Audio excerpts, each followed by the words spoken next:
ভাবুন, আপনি লাখ টাকা খরচ করে জীবনের স্বপ্ন পূরণ করতে হজে গিয়েছেন, আর সেই হজের একটি গুরুত্বপূর্ণ ইবাদত হচ্ছে কোরবানি। আর সেই কোরবানি যদি ভুলভাবে হয়ে যায়, তাহলে আপনার হজ কি ঝুঁকির মুখে পড়বে? আজকের এই ভিডিওতে আমরা জানবো হজের সময় কোরবানি দিতে গিয়ে হাজী সাহেবানরা কি কি ভুল করে বসেন, বা কি কি সাবধানতা অবলম্বন করতে হয়। কোরআন এবং হাদিসের আলোকে সেই বিষয়গুলো আপনাদের সামনে তুলে ধরবো। তাই যারা এবছর হজে যাচ্ছেন, তাদের প্রতি রিকোয়েস্ট থাকবে এই ভিডিওটা শেষ পর্যন্ত না টেনে দেখবেন, আশা করি আপনাদের কাজে আসবে। সর্বপ্রথম যদি বলি যে হজের ক্ষেত্রে কোরবানির গুরুত্ব কতটুকু। হজে কোরবানি শুধু একটি সাধারণ কোরবানি না, বরং এটি একটি বাধ্যতামূলক ইবাদত, ওয়াজিব ইবাদত অনেক হাজির জন্য। আল্লাহ তাআলা বলেন, তোমরা আল্লাহর সন্তুষ্টির জন্য কোরবানি করো। বিশেষ করে যারা হজ্জে তামাত্তুত বা কিরান হজ করছেন, তাদের জন্য কোরবানি ওয়াজিব, অর্থাৎ এটি অবহেলা করার কোনো সুযোগ নেই।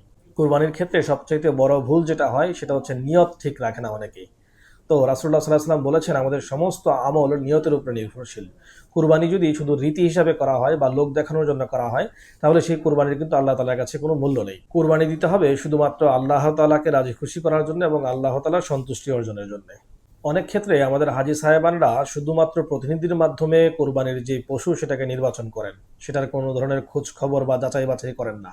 তো সেই ক্ষেত্রে অনেক ধরনের ভুল হওয়ার সম্ভাবনা থাকে। আমাদেরকে খেয়াল করতে হবে যে যে কোরবানির জন্য যে পশুটি সিলেক্ট করা হয়েছে সেটি শরীয়ত অনুযায়ী ঠিক আছে কিনা। রাসূলুল্লাহ সাল্লাল্লাহু আলাইহি ওয়াসাল্লাম বলেছেন, 4 ধরনের পশু কোরবানির জন্য গ্রহণযোগ্য নয়। সেই 4 ধরনের মধ্যে যেমন হচ্ছে একচুক অন্ধ, বা গুরুতর অসুস্থ পশু, পঙ্গু পশু, বা অতিরিক্ত দুর্বল পশু। তাই যদি নিজে উপস্থিত না থেকে থাকেন, তাহলে অবশ্যই বিশ্বাসযোগ্য এবং নির্ভরযোগ্য কোনো প্রতিনিধির মাধ্যমে কোরবানি করাইতে হবে। নাহলে দেখা গেল যে এরকম কোনো কিছু হয়ে গেল, কারণ আসলে এখন খুব সব ক্ষেত্রেই অনেক ধরনের প্রবলেম হওয়ার সুযোগ থাকে। যদিও সৌদি গভর্নমেন্ট এই বিষয়টাকে অনেক স্ট্রিক্টলি মেনটেন করে, বাট তারপরেও আমার আপনার জন্য এটা জরুরি যে কীভাবে কোরবানিটা হচ্ছে, কোথায় হচ্ছে, সেটার খোঁজখবর নেওয়া। বা অন্তত একটা হজ কাফেলার থেকে অন্তত একজন প্রতিনিধি যেন ওই জায়গাটাতে গিয়ে বিষয়টাকে চেক ব্যাক করেন। তো আদৌ আমাদের লোকজন কেউ যাচ্ছেন কিনা সেটার খোঁজ খবর নেওয়াটা আমি জরুরি বলে মনে করি।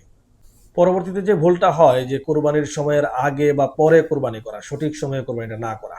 10ই জিল হজ মানে ঈদের দিন থেকে 13ই জিল হজ পর্যন্ত কিন্তু আসলে কোরবানির নির্দিষ্ট সময়। এর আগে করলেও যেরকম কোরবানি সহি হবে না, এর পরে করলেও আসলে কোরবানি সহি হওয়ার ক্ষেত্রে সমস্যা থাকতে পারে। রাসূলুল্লাহ সাল্লাল্লাহু আলাইহি ওয়াসাল্লাম বলেন যে ঈদের নামাজের আগে কোরবানি করলো, তার কোরবানি হিসাবে সেটা কিন্তু গ্রহণযোগ্য হবে না। তাই কুরবানি করার ক্ষেত্রে সঠিক সময়ে কুরবানি হচ্ছে কিনা সেটাকে নিশ্চিত করতে হবে। কুরবানির আগে চুল এবং নখ কাটা নিয়ে কিন্তু একটা গুরুত্বপূর্ণ বিধান আছে। রাসূলুল্লাহ সাল্লাল্লাহু আলাইহি ওয়াসাল্লাম বলেছেন, যখন জিলহজ মাস শুরু হয় তখন আমাদের কেউ যদি কুরবানি করার ইচ্ছা করে, তাহলে সে যেন তার চুল এবং নখ না কাটে। তো হজের ক্ষেত্রে বিশেষ করে কুরবানি না হওয়া পর্যন্ত চুল কাটা যাবে না। কুরবানি হওয়ার আগে মাথা মুন্ডন বা চুল কাটা থেকে কিন্তু প্রত্যেকেই বিরত থাকতে হবে। আমাদের অনেক হাজী সাহেবানরাই শুধু কোরবানির জন্য টাকা দিয়েই সেটার থেকে উনি মুক্তি পেয়ে গেছেন বা দায়িত্ব শেষ বলে মনে করেন। যেটা আমি বললাম, এটা কিন্তু একটা ভুল। শুধু আপনি যেটা শুধু টাকা দেওয়া না, বরং কোরবানি আদৌ হয়েছে কিনা, কখন হয়েছে, কিভাবে হয়েছে, এটা কিন্তু একটা ঝুঁকিপূর্ণ বিষয়। দেখা গেল যে আপনি মনে করছেন কোরবানি হয়ে গেছে, সেটা মনে করে আপনি আপনার মাথা মুন্ডন করে ফেললেন। বা আপনি শুনছেন যে আপনার টিমের একজনের কোরবানি হয়ে গেছে, তো আপনি ভাবতেছেন যে আপনার বাকিদের আপনারটাও হয়তো হয়ে গেছে, বাট হয়তো আপনার যে কোরবানিটা সেটা তখনও হয় নাই।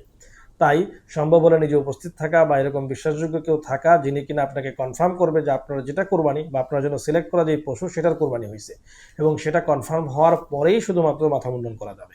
তাই এটা কিন্তু একটা খুবই গুরুত্বপূর্ণ বিষয়। এই বিষয়টাতে আমরা যত্নবান হব। আজকাল যদিও আসলে হজের ক্ষেত্রে এরকমটা হয় না, বাট পৃথিবীর বিভিন্ন জায়গায় বিভিন্ন মেশিন আবিষ্কার হওয়ার ফলে শরীয়ত অনুযায়ী জবাই অনেক ক্ষেত্রে নাও হইতে পারে। তো এই বিষয়টাও কিন্তু নিশ্চিত করতে হবে যে আপনার যে কোরবানির পশু সেটা শরীয়ত অনুযায়ী ঠিক মতো জবাই হচ্ছে কিনা।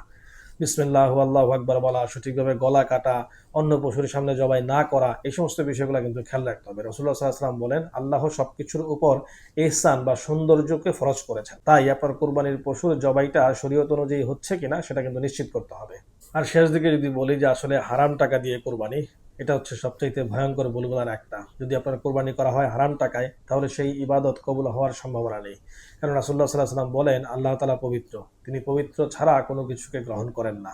তাই আমাদের হজের টাকা হালাল হওয়ার সাথে সাথে আমাদের কোরবানির যে টাকা সেটাও হালাল হওয়া কিন্তু জরুরি, অন্যথায় সেটা কবুল হওয়ার সম্ভাবনা খুবই কম।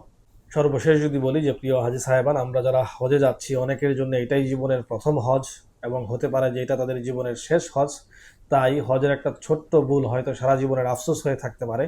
কুরবানি এটা শুধু একটা কাজ না, বরং এটা একটা ইমানের পরীক্ষা, এবং এটা অনেক বড় একটা আমল। তাই শুধুমাত্র টাকা এজেন্সির কাউকে দিয়ে দিয়ে আপনি সেটার থেকে দায়মুক্ত হওয়ার চেষ্টা করবেন না, বরং আপনার জন্য কষ্ট করে হলেও যদি সম্ভব হয় নিজেদের গ্রুপ থেকে একজন বিশ্বস্ত কেউ যেন সেই কোরবানির সময় উপস্থিত থাকে এবং যেই বিষয়গুলো বললাম সেই বিষয়গুলোকে নিশ্চিত করে, এবং সেই সাথে আপনার কোরবানিটা যখন হচ্ছে তারপরেই শুধুমাত্র আপনি মাথা মুন্ডন করবেন কোরবানিটা প্রপার ওয়েতে হচ্ছে কিনা, পশুটা ঠিকমতো আছে কিনা, এই সমস্ত কিছুর খোঁজ খবর নেওয়াটা জরুরি। আশা করি আপনারা এতক্ষণ যারা কথাগুলো শুনলেন আপনারা আপনাদের কোরবানির সময় এই বিষয়গুলোর প্রতি যত্নবান হবেন। আমাদের চ্যানেলে এই হজ সংক্রান্ত বেশ কিছু ভিডিও আছে, চাইলে সেগুলো দেখে আসতে পারেন, আর নতুন হলে চ্যানেলটাকে সাবস্ক্রাইব করার অনুরোধ করছি। আসসালামু আলাইকুম রহমতুল্লাহ।